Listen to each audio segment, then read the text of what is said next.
সৎ কাজের আদেশ দেব কোরআনুল কারীম থেকে, অসৎ কাজ থেকে নিষেধ করব কোরআনুল কারীম থেকে, সহিহ সুন্নাহ থেকে। আমার মনে হয় আমাকে এই জন্য নিয়ে আসছেন নাকি গান শুনতে?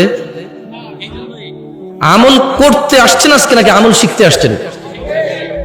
না, এই দেশে মানুষ আমল করতে পছন্দ ওয়াজে এসে। যেমন আমার সাথে সবাই বলুন, ওকে আমি কিন্তু ব্যঙ্গ করছি না, মুফতি সাহেব মোল্লা সাহেব যারা আছেন আল্লাহর কসম ব্যঙ্গ করতেছি না, একটা বাস্তব উদাহরণ দিচ্ছি। সবাই আমার সাথে বলেন লা ইলাহা। আচ্ছা, এটা কি শিখা না আমল? এটা আমল। এই পৃথিবীতে সবচেয়ে উত্তম জিকির হচ্ছে লা ইলাহা ইল্লাল্লাহ। কিয়ামত দিবসে একজন ব্যক্তির অপরাধের 99টা দফতর খোলা হবে। আল্লাহ ওই ব্যক্তির সামনে তার অপরাধের 99টা দফতর খুলে বলবে, বান্দা তুমি কি এই এই এই অপরাধ করেছো? বান্দা বলবে, আল্লাহ হ্যাঁ আমি এই এই অপরাধ করেছি, আমি স্বীকার করছি, আমি অন্যায় করছি। বান্দা লজ্জিত থাকবে আল্লাহর সামনে তার অপরাধ দেখে। সে তার 99টা বই না দফতর, লাইব্রেরিও না, দফতর, বিশাল বড় বড় অপরাধের দফতর। ও আপনি বলছেন জামশেদ ভাই 60 বছর জীবনে এত অপরাধ? আরে ভাই আপনি না 60 বছর বাঁচেন, নূহ আলাইহিস সালাম 950 বছর শুধু দাওয়াত দিয়েছে, তাহলে উনি কত বছর বাঁচছেন, উম্মত কত বছর বাঁচছে? বুঝাইতে পারি নাই মনে হয়। আপনি নিজের 100 বছর জীবন, শুধু কি বিচার আপনার হবে? নূহ আলাইহিস সালামের উম্মতের হবে না? কি নূহ আলাইহিস সালামের উম্মতের বিচার হবে না? আদম আলাইহিস সালামের উম্মতের বিচার হবে না? মূসা ঈসা আলাইহিস সালাম আজমাইনের উম্মতের বিচার হবে না? তো সব নিজের দিয়ে বিচার করেন কেন? হ্যাঁ হতে পারে এই 60 বছর এই ইন্টারনেট। আচ্ছা একটা কথা বলি, একটা লোকের ডিশ কেবল ব্যবসা আছে। কি কেবল ব্যবসা? আপনি তো অবাক হচ্ছেন যে জামশেদ ভাই 70 বছর বয়সে 99টা দফতর, how is it even possible? একটা মানুষ 60 বছরে কয়বার জানা করতে পারে, কয় গ্যালন মদ খেতে পারে, কয় কোটি টাকা সুদ খেতে পারে, ঠিক না? আপনি এরকম চিন্তা করতেছেন, ঠিক না? ধরে নেন তো একটা সুদী ব্যাংকের মালিক, যে সুদী ব্যাংকটা প্রতিষ্ঠা করছে আরো 20 বছর আগে, তার ব্যাংকে প্রতি মাসে 5,000 কোটি টাকার লেনদেন হয়। সে কত হাজার কোটি টাকা সুদের সাথে দায়বদ্ধ হয়ে গেল? কত হাজার? একজন মানুষ ব্যাংক ছাড়া এটা সম্ভব? নাহলে 20 লাখ টাকা আছে, অমুকের 2 লাখ, অমুকের 1 লাখ, তমুকের 1 লাখ, 10 টাকা 20 টাকা করে খাইলো, নাহলে এটা হলো। কিন্তু এই যে দেখছেন সুদ কি পরিমাণে গেছে একজনের, যে ব্যাংকের মালিক। এবারে দেখেন ডিশ কেবল ব্যবসা। একটা লোকে করলো কি, সরকার থেকে লাইসেন্স নিয়ে এলাকার মধ্যে ক্ষমতা আছে, ক্ষমতা দিয়ে বললো যে আবে হ্যাঁ কে কি করছে, আমি এখানে ব্যবসা করবো, কেউ আইবার পারবো না, বুঝছস? এখানে আমি এলাকার পোলা, আমি এলাকায় ব্যবসা করবো, কে কি করবো? চ সব জায়গায় চাচি ডিশ কেবল আমগুর থেকে লোয়েন, আর অন্য জায়গা থেকে নেওয়ার উপায়ও নাই। এলাকার সে নেতা, সে করবে ডিশ বিজনেস।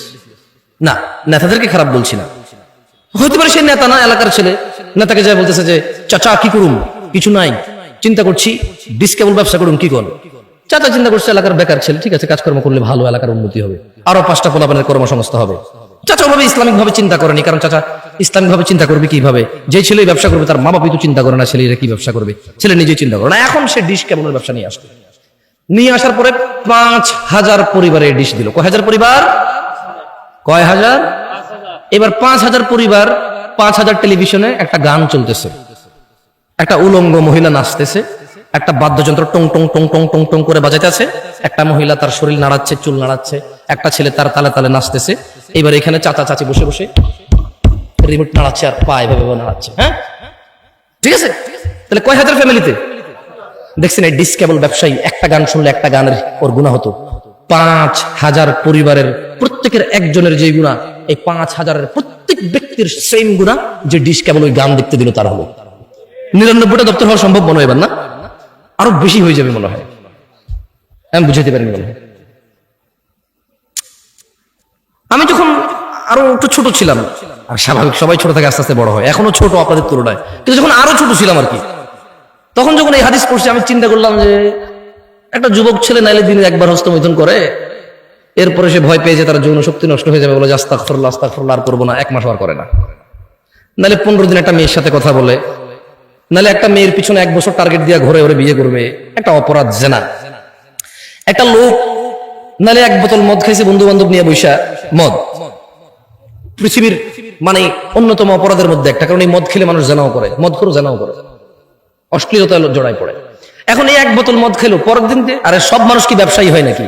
এই এলাকার পোলাপানে সিগারেট খায়, খুঁজা খায়, আমি জানি বহুত পোলাপান আছে, দোস্ত একটা দিই, তার কাছে টাকা নাই একটা সিগারেট খাওয়ার, তো তাহলে কয় প্যাকেট সিগারেট খাই দিলে? অত টাকা নাই তো, ওরা বড় যে টাকা দিচ্ছে, স্যান্ডেল কিনছে, জুতা কিনছে, মোবাইলে রিচার্জ করছে, PUBG খেলার জন্য, প্রেমিকার মোবাইলও কিছু টাকা পাঠাইছে, এরপরে কয় টাকা থাকে সিগারেট খাওয়ার জন্য? ভাই ওর বাপ একলা ইনকাম করে, চারিবারে পকেট খরচ দেয়। তো দেখলাম যে আমি চিন্তা, যখন ছোট ছিলাম চিন্তা করলাম যে আসলে সে যে অপরাধ করে, অপরাধের তো সীমা আছে। আপনি একটা মহিলার সাথে ঘুমালেন জানা করতে, কতক্ষণ তার সাথে ঘুমাবেন? কতদিন লাগাতার এভাবে আপনি জানা করেন? আমি চিন্তা করলাম 99টা দফতর খুলবে অপরাধের। হাউ একটা মানুষ, এই সাউন্ড একটু কমাতো ভাই, একটু সাউন্ড একটু কমাও, কানে লাগে, হালকা কমাও। আমাদের একটু ডিজাইনের দরকার নাই, সুন্দরের দরকার নাই, স্পষ্টের দরকার। কি বলেন? কথাটা পরিষ্কার শোনা গেলেই হলো। অত ইকো বিসমিল্লাহ বিসমিল্লাহ বিসমিল্লাহ দরকার নাই। আমি গজল গামো না, যদি গজল গাই তাহলে ঠিক আছে, এরকম সাউন্ডের দরকার আছে, মারহাবা, হ্যাঁ তাহলে ঠিক আছে। এমনি কথাবার্তার জন্য সাউন্ড হইলে চলে, কোনো ইকো লাগবে না। তো আমি তখন ওই যে আরো ছোট ছিলাম, আমি সৌদি আরবে ছিলাম তখন। তো সৌদি আরবের পোলাপাইনের যে আমার বন্ধু বান্ধব, তাদের অপরাধ, সৌদি পোলাপাইন আর আমি কি সমান? এমনি ছোটবেলায় সাইকেল টাইকেল চালাইছি ওদের সাথে, একলা পাহাড়ের উপরে বসে মুরগি টুরগি জ্বালায় খাইতাম। তো এদের অপরাধের মধ্যে দেখতাম যে গান শুনে 2-4টা গালাগালি করে, মাঝে মধ্যে 1-2টা সিগারেট খায়।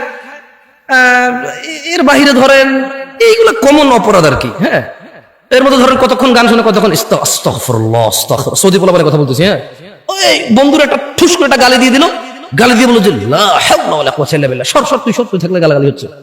মানে দেখতেছি ইনস্ট্যান্ট আবার সে আল্লাহর কাছে ক্ষমা চাচ্ছে, অপরাধ করতেছে। তো আমি যখন এই হাদিস পড়লাম যে একটা মানুষের সামনে আল্লাহ বিচারের মাঠে 99টা দফতর খুলবে, দফতর, শুধু এগুলো সব অপরাধ।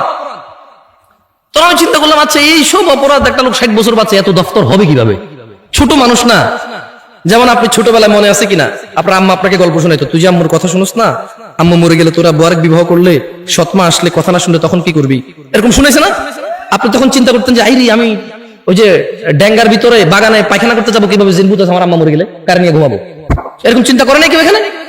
আমার আম্মা যখন আমাকে এরকম শোনাইতো, আমি চিন্তা করতাম আম্মা মরে গেলে আবার কার সাথে ঘুমাবো? ছোট ছিলাম তো, সত্যি বলছি। আপনাদের এরকম হয় নাই এরকম আপনাদের? তো ওই ছোট মানুষ তো ছোট চিন্তা। এখন কি আর কেউ এরকম মনে করে মা মরে গেলে কার সাথে থাকবে, কাকে মা ডাকবে? কেউ মনে করে না, কেউ এরকম ফিল করে না তার মা বাপকে। একটু যখন নিজে নিজে খেতে পারে, নিজে নিজে হাঁটতে পারে, 4টা বন্ধু আছে, 5টা বান্ধবী আছে, চাকরি আছে, ব্যবসা আছে, বাণিজ্য আছে, টাকা আছে, বউ আছে, ছেলে মেয়ে আছে, এখন আর কেউ মা বাপ মরে গেলে কি আর বাঁচলেই কি? ছোটবেলায় যে ফিলিংস ছিল, আমার আম্মা মরে গেলে আবার কার সাথে থাকবো না, ওই ফিলিংসটা মানে হারাই ফেলে। তো আমি ছোটবেলায় চিন্তা করলাম যে 99টা দফতর কিভাবে? তো যখন আমি বাংলাদেশে এলাম, অথবা যখন আর একটু বড় হলাম, সৌদি আরবে কিন্তু ডিশ আছে, এবার বড় বড় এভাবে ছাতা লাগায়, হাজার হাজার চ্যানেল থাকে। এবার আমি চিন্তা করলাম, আচ্ছা রে, তবে ওখানে জানতাম যে এগুলো ইহুদি নাসারাদের টেকনোলজি, মুসলমানরা অন্যায়গুলা করে, যারা কাজগুলা করে তারা হয়তো হিন্দু টিন্দু বৌদ্ধ মুসলমান, ওদের আর তো হালাল হারাম কি? আপনার জন্য না শুকর হারামের জন্য কি হালাল হারাম? এটা তোর জন্য খাবার। বুঝতে পারি নাই মনে হয় আমি। আপনি পরনিন্দা করলে এটা আপনার জন্য না গীবত? অনেকের জন্য তো এই মাসলা মাসাইলই নাই ওর দিনের মধ্যে, যেটা কি মাসলা কি মাসাইল, ঠিক না? তো আমি যখন এখানে আসলাম, আমি দেখলাম যে হ্যাঁ, আমার গ্রামে আমার আপন কাজিন ব্রাদাররা বা আড়াতো পাড়াতো ভাতিজা, ওরা বললো কি ডিশ ব্যবসা নিয়ে আসবে। আমি বললাম যে ভাতিজা, ডিশ ব্যবসা করবি, যত মানুষের সিনেমা দেখবে, ওর একক ব্যক্তি গুণা, কিন্তু এই যে তুই যেটা দেখাচ্ছিস, তোর সেম গুণাটা আসবে, তো তোর তো এটা অনেক পাপ হয়ে যাবে। পুরা গ্রামে প্রায় এই পুরো আশপাশে 4-5টা, পুরো ইউনিয়নে 27টা গ্রাম, তুই যদি একলা এগুলো ডিশের সার্ভিস এগুলো দেস, যত মানুষে গান শুনবে, সিনেমা দেখবে, তোর উপরে তো গুনাহ আসবে। সামান্য কয় টাকার জন্য এত গুনাহ, কিভাবে তুই এটা পরে আল্লাহকে রিপে করবি? আর মানুষের গুনাহ তো এটা মানুষ রিলেটেড, তো সমস্যা। আমাকে বললো যে কাকা, আমি না দিলে অন্য কেউ তো দিয়ে দিবে, তাহলে ইন্টারনেট ব্যবসাকে কি বলো কাকা, বলো? তার মানে তার এটা হারাম, সমস্যা নাই, কারণ ইন্টারনেট ব্যবসা তাহলে কি, মানে এরকম। তো শোনেন গাজীপুরবাসী, ওই যে আবার একটু বলেন তো আমার সাথে, আমি আবার টপিকে আসি। দেখছেন কি সুন্দর লাগে না? মাশাআল্লাহ। এটা হচ্ছে আমাল, এটা হচ্ছে কি, এটা কি, এটা মানুষ ব্যক্তি আমল করবে। আমি আসতেছিলাম যে এই লা ইলাহা ইল্লাল্লাহ, এটা কত বড় জিকির সেটা বলতে আসতেছিলাম, এই এতগুলো উদাহরণ। তো কিয়ামতে আল্লাহ এক ব্যক্তির সামনে 99টা অপরাধের দফতর খুলবে এবং আল্লাহ তাকে বলবে যে বান্দা, তুমি কি এই অপরাধগুলো করেছো? বান্দা বলবে হ্যাঁ ইয়া আল্লাহ, এই সমস্ত অপরাধগুলো আমার, আমি স্বীকার করছি। আল্লাহ তাকে বলবে তার আমাল নামায় ঈমান, কি আমল নামায় কি থাকবে? ঈমান হচ্ছে মানে আশহাদু আল্লা ইলাহা ইল্লাল্লাহ ওয়া আশহাদু আন্না মুহাম্মাদুর রাসূলুল্লাহ, অথবা লা ইলাহা ইল্লাল্লাহ ওয়াহদাহু লা শারীকা লাহু লাহুল মুলকু ওয়া লাহুল হামদু ইউহয়ী ওয়া ইউমীতু ওয়া হুয়া আলা কুল্লি শাইইন কাদির, অথবা লা ইলাহা ইল্লাল্লাহ। এটা ঈমান। এটা কি?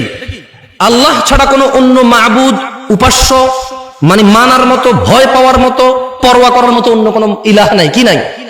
ইলাহ নাই। এটা হচ্ছে লা ইলাহা ইল্লাল্লাহ, যেটা আপনি জিকির করেন প্যান্ডেলে বসে, সবাই মিলে একত্রিত করেন, অথচ কেউ এখান থেকে বেরিয়ে গিয়ে আর করেন না। তো আমি আপনাদেরকে এখানে আমলটা করালে কি লাভ? আপনি প্যান্ডেল থেকে বের হয়ে আবার কিছুই করবেন না। আমি শিখিয়ে দিচ্ছি এই লা ইলাহা ইল্লাল্লাহর কত ক্ষমতা।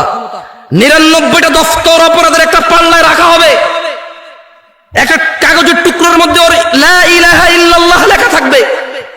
আল্লাহ ওই লা ইলাহা ইল্লাল্লাহ ওকে বলবে যে ওর মিজানে দিতে, ও বলবে যে ইয়া আল্লাহ 99টা দফতর অপরাধের আর লা ইলাহা ইল্লাল্লাহ, আল্লাহ আপনি কি বলছেন? আল্লাহ আল্লাহ বলবে যে ঠিক আছে তুমি দেখো না। ওর এই কাগজের টুকরো লা ইলাহা ইল্লাল্লাহ ওর পাল্লার মধ্যে রাখবে, লা ইলাহা ইল্লাল্লাহ ভারী হবে। এটা হচ্ছে লা ইলাহা ইল্লাল্লাহ জিকির, যেটা আপনারা এখানে বসে বসে সবাই মিলে করেন। আপনাদের কাছে মনে হচ্ছে এটা একটা আনুষ্ঠানিকতা, কেউ একজন আসবে এখানে, এসে আপনারা সবাই বসে থাকবেন, এরপরে তার সাথে বলবেন লা ইলাহা, ব্যাস, এরপরে শেষ। এটা নাই, এখান থেকে উঠছেন নাই, ঘরে গেছেন নাই, দোকানে গেছেন নাই, রাস্তাঘাটে নাই, মসজিদে নিজে নিজে নাই, শুধু মাহফিলের একটা অনুষ্ঠান। এটা আপনি ভেবে নিয়েছেন। এই জন্য আমি আপনাকে আমল করাবো না, আমি আপনাকে শিখিয়ে দিলাম বেশি বেশি আল্লাহ জিকির করবেন, লা ইলাহা ইল্লাল্লাহ জিকির করবেন, আশহাদু আল্লা ইলাহা ইল্লাল্লাহ ওয়া আশহাদু আন্না মুহাম্মাদার রাসূলুল্লাহ, লা ইলাহা ইল্লাল্লাহু ওয়াহদাহু লা শারীকা লাহু লাহুল মুলকু ওয়া লাহুল হামদ ইউহয়ী ওয়া ইউমীতু ওয়া হুয়া আলা কুল্লি শাইইন কাদির। এই জিকিরগুলো বেশি বেশি করবেন। শুনেন গাজীপুরবাসী, যেটা বলছিলাম যে ওয়াজ খুব বেশি একটা ভালো লাগবে বলে মনে হয় না, কারণ এখানে মানুষ সরে সরে ওয়াজ শুনতে অভ্যস্ত হয়ে গেছে। হালকা একটু গজল হবে, কিস্সা হবে, কাহিনী হবে, বউয়ের একটু বদনাম হবে, মায়ের পক্ষে একটু কান্নাকাটি হবে, নতুন বউয়ের বদনাম হবে, শাশুড়ি ভাত দেয় না, নতুন বউ খারাপ, ছেলে বিয়ে করে পর হয়ে গেছে, একটু সিনেমা নাটকের ফ্যান্টাসি হবে। এটা এখন ওয়াজের পরিণতি হয়ে গেছে। তো এগুলো কিছুই আজকে হবে না। এই জন্য আমি বড় চিন্তিত আছি, গাজীপুর মানুষ আদৌ কি বুঝবে আমি ওয়াজ করে চলে যাওয়ার পরে যে ওয়াজ করলাম না, কথা বললাম। কারণ এরকম হয়, অনেক জায়গায় বলে যে হুজুর তো ওয়াজ করে না, কথা বলছে। হ্যাঁ, বলবো যে ওয়াজ কি বলছে, আল্লাহুম্মা সাল্লি আলা, এটা হচ্ছে ওয়াজ। আর এই যে কথা বলতেছি এটা ওয়াজ না, এটা হচ্ছে কথা। শোনো গাজীপুরবাসী, গাজীপুরের নয়াপাড়ার মহিলা এবং পুরুষ, সুস্থ এবং অসুস্থ, ধনী এবং দরিদ্র, মুহাম্মদ ইবনে আব্দুল্লাহ সাল্লাল্লাহু আলাইহি ওয়াসাল্লামের উম্মতরা তোমরা শুনে নাও। তোমাদের রাসূল বলছে, আন আবি হুরায়রা রাদিয়াল্লাহু আনহু قال, আবু হুরায়রা রাদিয়াল্লাহু আনহু থেকে বর্ণিত, তিনি বলেন, قال رسول الله صلى الله عليه وسلم, রাসূলুল্লাহ সাল্লাল্লাহু আলাইহি ওয়াসাল্লাম বলেছেন, কুল্লু উম্মতি ইয়াদখুলুনাল জান্নাহ। শোনো উম্মতে মুহাম্মদ, শোনো তোমাদের রাসূল কি বলছে সাল্লাল্লাহু আলাইহি ওয়াসাল্লাম। শোনো উম্মতে মুহাম্মদ, আবু বকরের মেয়ের জামাই কি বলছে রাদিয়াল্লাহু আনহু। শোনো শোনো উম্মতে মুহাম্মদ, উম্মাহাতুল মুমিনিন আয়েশা রাদিয়াল্লাহু তাআলা আনহার স্বামী কি বলছে শোনো। তিনি বলছেন, কুল্লু উম্মতি, আমার সব উম্মত, ইয়াদখুলুনাল জান্নাহ। আল্লাহ, হে আল্লাহর রাসূল সাল্লাল্লাহু আলাইহি ওয়াসাল্লাম, আপনার সব উম্মত জান্নাতে যাবে, শুধু যে আপনাকে অস্বীকার করে সে ছাড়া। কে সে হতভাগা, কে সে অস্বীকারী যে আপনাকে অস্বীকার করে, অথচ আপনার উম্মত অস্বীকার করে আপনাকে। কল, উম্মতে মুহাম্মদ কান দুটো খুলে শোনো, শোনো ফাতেমা রাদিয়াল্লাহু আনহার আব্বা কি বলছে সাল্লাল্লাহু, তিনি বলছেন, মান আতাআনি, যে আমার অনুসরণ করলো, মানে যেই ব্যক্তি মুহাম্মদ সাল্লাল্লাহু আলাইহি ওয়াসাল্লামের অনুসরণ করলো, দাখালাল জান্নাহ, যে ব্যক্তি মুহাম্মদ সাল্লাল্লাহু আলাইহি ওয়াসাল্লামের অনুসরণ করলো, দাখালাল জান্নাহ, সে জান্নাতে প্রবেশ করবেই করবে। এটা কে বলেছে? আল্লাহর রাসূল বলেছে সাল্লাল্লাহু আলাইহি ওয়াসাল্লাম। তারপর আল্লাহর নবী বললেন, ওয়ামান আসানি, আর যেই ব্যক্তি আমার অবাধ্য হয়, যাকে দাড়ি রাখতে বলেছি রাখে না, টাকনুর নিচে প্যান্ট রাখতে নিষেধ করেছি মানে না, যাকে বলেছি বাবা মায়ের সাথে ভালো ব্যবহার করো সে আমার কথা মানে না, যাকে বলেছি 5 ওয়াক্ত 17 রাকাত নামাজ পড়োই পড়ো নালে মুসলিম থাকবা না, সে পরোয়া করে না, যাকে বলেছি তোমার হালাল থেকে খাও, হালাল থেকে উপভোগ করো, যাকে বলেছি মেয়ের কাছে যেও না বিবাহ ছাড়া, বলেছি কোনো মহিলার সাথে কথা বলিও না অপ্রয়োজনে প্রয়োজন ছাড়া, যে এগুলো মানে না। ওয়ামান আসানি, শুনে নাও আমার সাহাবারা, যেই ব্যক্তি আমি মুহাম্মদের অবাধ্য করলো, যেই ব্যক্তি আমার অবাধ্য হলো, বলেছি সলাতে আসতে, যাকাত দিতে, হজ করতে, সদ্ব্যবহার করতে, জমিনে নম্র এবং ভদ্রভাবে চলতে, বলেছি কোরআনুল কারীমের শিক্ষায় নিজেকে শিক্ষিত করতে, বলেছি আল্লাহ ভীরু হতে, বলেছি আল্লাহ যা পছন্দ করে তা পছন্দ করো, আঁকড়ে ধরো, বলেছি আল্লাহ যা অপছন্দ করে তা বর্জন করো, ঘৃণা করো, যে এগুলোর পরোয়া করেনি। ওয়ামান আসানি, যে আমি মুহাম্মদের অবাধ্য হলো, শুধু সুন্নত মনে করে অবাধ্য হয়ে গেছে, মানে আল্লাহ নবী বলছে রাখো, ও বলেছে সুন্নত, আল্লাহ নবী বলছে করো, ও বলেছে সুন্নত, না থাকে সুন্নত। ইন্না লিল্লাহি ওয়া ইন্না ইলাইহি রাজিউন। আল্লাহ নবী বলেছেন ওয়ামান আসানি, যে আমি মুহাম্মদের অবাধ্য হলো, ফাকাদ আবা, সেই লোকই আমাকে অস্বীকার করলো যে আমার অবাধ্য হলো। রাসূল সাল্লাল্লাহু আলাইহি সাল্লাম বলেছে সাল্লু, নামাজ পড়ো, কামা রাআইতুমুনি উসাল্লি, যেভাবে আমি মুহাম্মদকে নামাজ পড়তে দেখো। সাল্লাল্লাহু, আমরা বিভিন্ন বিভক্ত করে ফেলেছি নামাজকে এবং বলেছি সব ঠিক সব ঠিক সব ঠিক। হলুদ সব তরকারিতে লাগে, ইসলাম নাকি হলুদ সব জায়গায় লাগে। ইন্না লিল্লাহি ওয়া ইন্না ইলাইহি রাজিউন।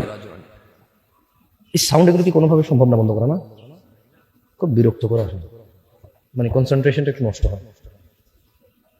আউযু বিল্লাহি মিনাশ শাইতানির রাজিম। সবাই বলি আল্লাহুম্মা সাল্লি আলা মুহাম্মদ, আল্লাহুম্মা সাল্লি আলা মুহাম্মদ, আল্লাহুম্মা সাল্লি আলা মুহাম্মদ। আরে কিপটামি করেন না। আল্লাহ নবী বলছে একবার দুরূদ পড়লে 10 বার নেকি হয়, 10টা রহমত নাজিল হয়। তো কিপটামি করেন না, পড়বেন। হাঁটতে উঠতে বসতে যখনই মনে হবে যে একটু অসুবিধা আছেন, খালি ইস্তেগফার করবেন আর দুরূদ পড়বেন, আল্লাহকে ডাকবেন। ওয়াল্লাহি আপনার প্রয়োজন উনি জানে কিনা, জানে। একবার পুরো যত প্রয়োজন সব জানে। কি বলেন, আসলে কি? লা ইলাহা ইল্লাল্লাহ। মনের খবরও জানে। তারপরে কালকে যে প্রয়োজন হবে সেটা আপনি জানেন না, ওটাও জানে। তাহলে বলেন লা ইলাহা ইল্লাল্লাহ, সুবহানাহ, তিনি পবিত্র। তিনি কি পবিত্র? তো শুনুন, গাজীপুরবাসী, নয়াপাড়ার মানুষ, তাহলে যে ব্যক্তি আল্লাহর রাসূলকে অনুসরণ করে সে কোথায় যাবে? আর আল্লাহর রাসূলকে অস্বীকার করে কিভাবে? যে অবাধ্য হয়, যে কি হয়? অবাধ্য হয়। গাজীপুরবাসী, নূহ আলাইহিস সালামের দাওয়াতের কথা মনে পড়ে যায় যখন এখন তোমাদেরকে দাওয়াত দিতে এসেছি। জেনে নিও, নূহ আলাইহিস সালাম, যার কথা তোমাদেরকে বলেছি যে 950 বছর শুধু দাওয়াত দিয়েছে। কি দিয়েছে জানো? এই যে আমরা জানায় লিপ্ত, মদে লিপ্ত, সুদে লিপ্ত, তাও সবাই জানা করে না, সবাই মদ খায় না, সবাই সব অপরাধে মারামারিতে লিপ্ত নয়, কিন্তু হারাম উপার্জন। এদেশে মানুষ মনে করে শুকর খাওয়া হারাম। কি মনে করে? কি মনে করে? শুকর খাওয়া কি মনে করে? কিন্তু অবৈধ টাকা দিয়ে হজ করে জমজমের পানি খাওয়া যে হারাম, এটা মনে করে না। বুঝাইতে পারিনি মনে হয়। ও মনে করে জমজমের পানি কে রে হারাম হবে কে? বুঝাইতে পারিনি মনে। আচ্ছা শুনেন, আমরা শুকর কি জন্য খাই না? কি এটা হারাম এই জন্য নাকি মনে মনে চায় না তাই? কোনটা? এই সবাই কথা বলি, বুঝছেন, অসুবিধা নাই তো। শুকর হারাম তাই খাই না, তাহলে সিগারেট কেন খাই? হালাল কি গুণ? তাহলে শুকর খান না কোন করলেন যে হারাম শুকর খান না তাই? আমি আপনারা একবার একরকম কথা বলেন, এই জন্য আসলে মজা নাই কথা বললাম। শুকর কেন খাই না? তাহলে মদ কেন খাই? মদ খাওয়া ছেলেটা কিন্তু শুকর খায় না কেন? নাম নিলে তো 40 দিন ওযু থাকে না। আমি গেছি এক জায়গায়, তো চট্টগ্রাম, আমি তো থাকি চট্টগ্রাম, বুঝছেন, ভেরি ডেঞ্জারাস এরিয়া। তো ডেঞ্জারাস বলতে না, ওই ডেঞ্জারাস না, আমি বলতে চাইছি খুব ধার্মিক এরিয়া আর কি, বুঝছেন। মানে যেভাবে ওনারা ধর্ম পেয়েছে, যেভাবে যে বোঝে, অনেকগুলো ফিরকা আছে ওখানে, বাংলাদেশে প্রায় সব জায়গায় আছে, কিন্তু তবুও চট্টগ্রাম তো একটু ভিন্ন। মানুষ ধর্মপ্রিয় বেশি। কি প্রিয় বেশি? ধর্মপ্রিয়। যে যেভাবে ধর্ম বুঝে সেভাবে চেষ্টা করে পালন করা। তবে নামাজি অত বেশি নাই, এখানকার মতোই, আমার গ্রামের মতোই। ওই নামাজির সংখ্যা সব জায়গায় এভারেজ, সব জায়গায় কি এভারেজ।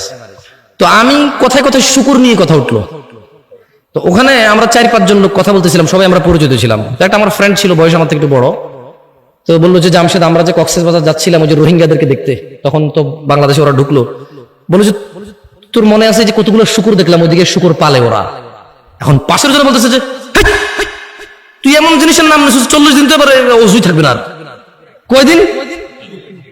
তা আমি বললাম যে 40 দিন ওযু থাকবে না কেমনে? শুকুরের নাম নিলে 40 দিন ওযু থাকে না, আপনি জানেন না? বললাম তো কেমনে কি? কোরআনের মধ্যে তো আল্লাহ শুকুর শুকুর করে দিল। সূরা মায়েদায় শুকুরের কথা, শুকুরকে শুকুরই বলছে, অন্য কিছু বলে নাই। শুকুরকে শুটকি বলে নাই, ছাগল বলে নাই, শুকুরই বলছে কোরআনে। তাহলে কোরআনে হাফেজ যখন তারাবি পড়ে, খতমে তারাবি পড়ে, একে সূরা মায়েদা পড়ে না? আমি রোজে গেছি, যখন হাফেজ তারাবি পড়ে, খতমে তারাবি পড়ে, সূরা মায়েদা পড়ে কিনা? কয় পড়ে। আমি বললাম তো সূরা মায়েদা পড়লে তো সে খিনজিরও বলে, শুকুরের কথা বলে, তো তোর নামাজই ওযু শেষ হয়ে গেছে। 40 দিনে তার ওযুই থাকবে না, এবার তারাবি পড়াবে কিনা সে? বুঝছেন ইসলামকে কিভাবে জানে? এখানে মানুষ হাসতেছেন, আপনারা দুঃখ লাগে না? আমি খুব দুঃখ পাইছি যে উনি বলতেছে কেন জামশেদ ভাই আপনি জানেন না শুকুরের নামে তো 40 দিন এই নামা মানে ওযুই থাকে না। আল্লাহু আকবার। শুনেন, গাজীপুরবাসী ভালো হবেন?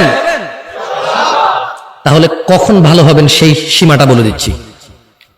আউযু বিল্লাহি মিনাশ শাইতানির রাজীম। বিসমিল্লাহির রহমানির রহিম। إنا أرسلنا نوحا إلى قومه أن أنذر قومك من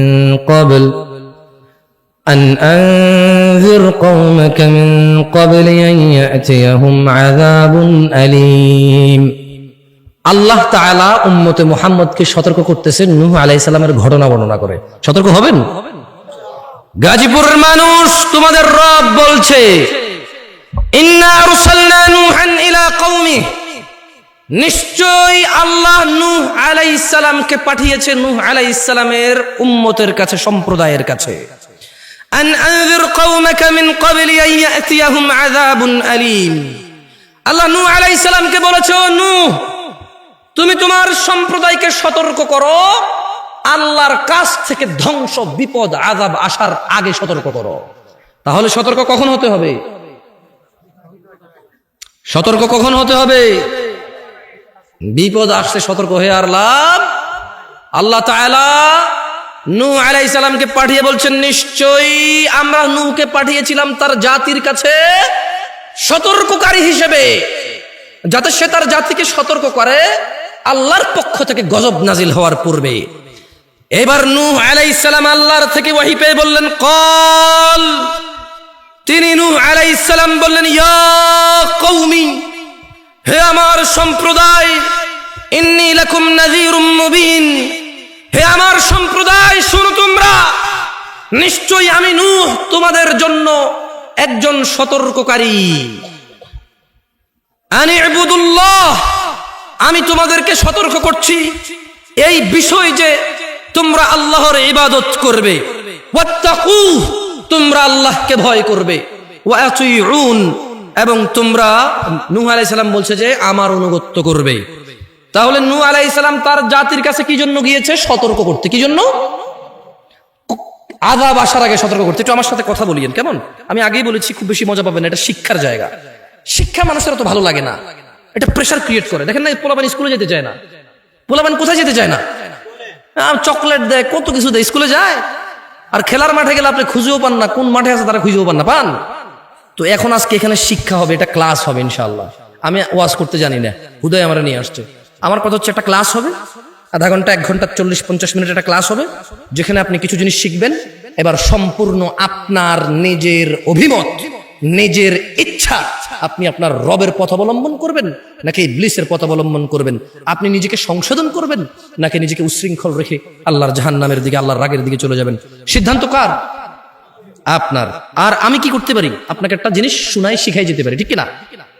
তো শুনুন, নূহ আলাইহিস সালাম 3টা উপদেশ দিয়েছে। কয়টা?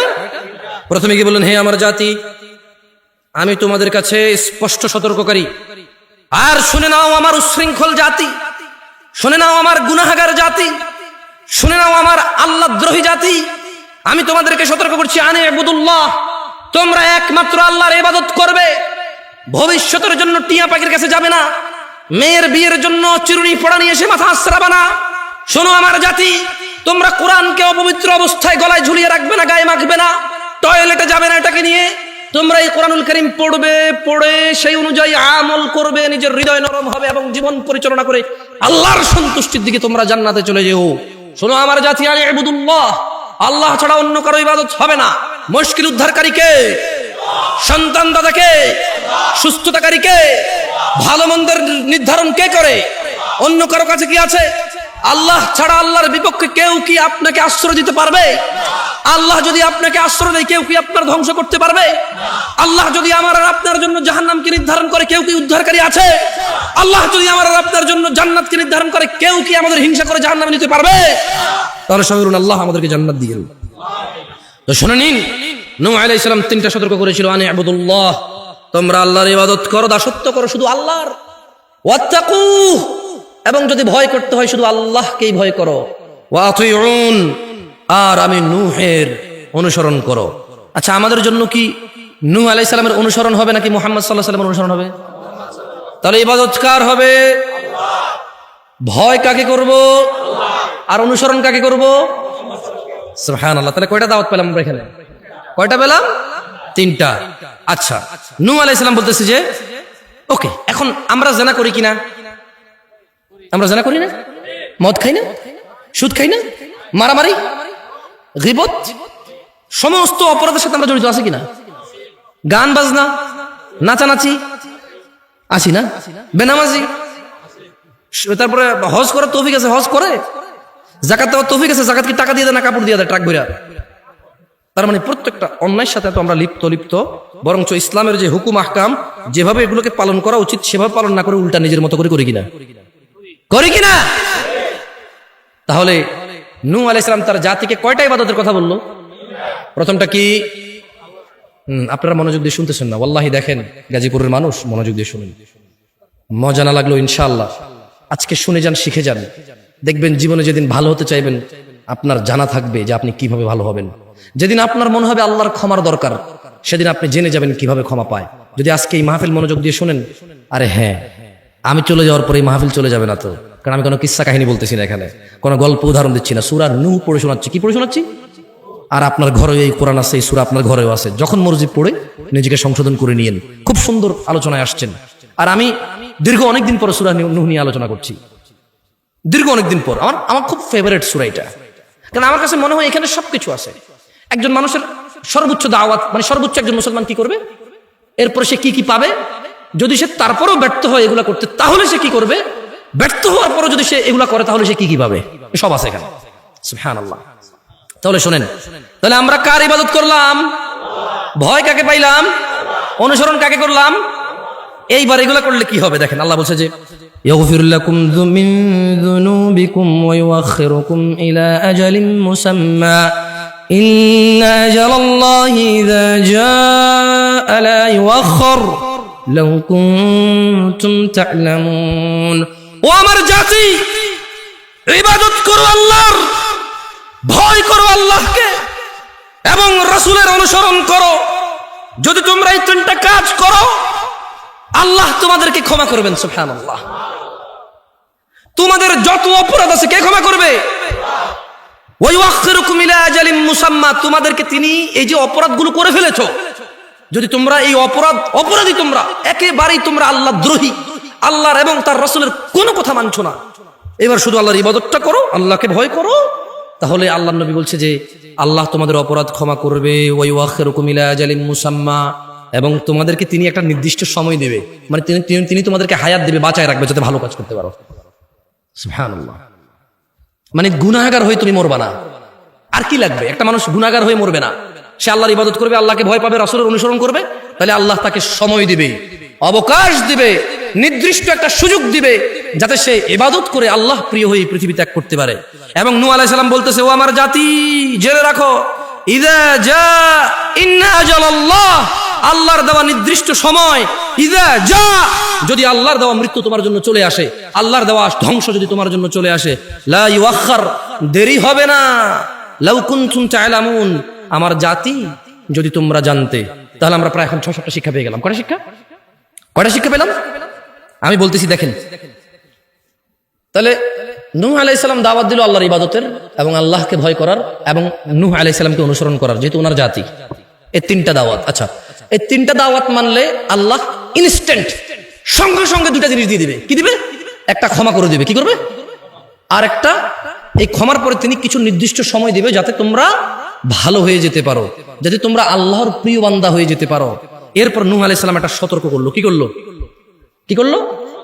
প্রথমে তিনি উপদেশ দিল, সতর্ক করলো, তারপর তিনি খুশির সংবাদ দিল যে আল্লাহ ক্ষমা করে দেবে, তোমার জীবন দেবে যাতে তুমি ভালো হইতে পারো।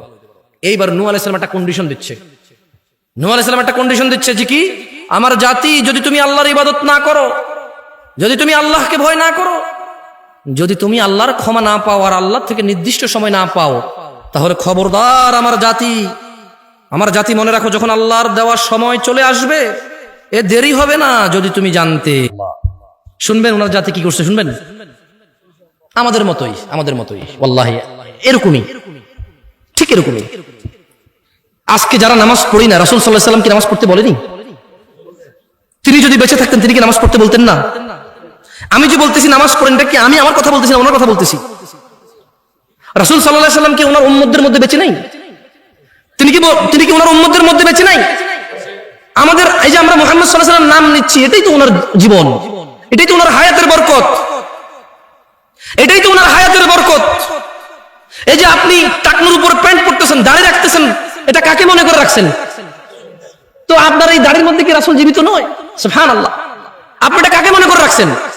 এই যে দেখছেন আপনি ওনাকে ভুলেন নেই, মানুষ ওনাকে ভুলেনি, ওনার স্মরণ জীবিত। ওনার স্মরণ কি? ওনার স্মরণ কি?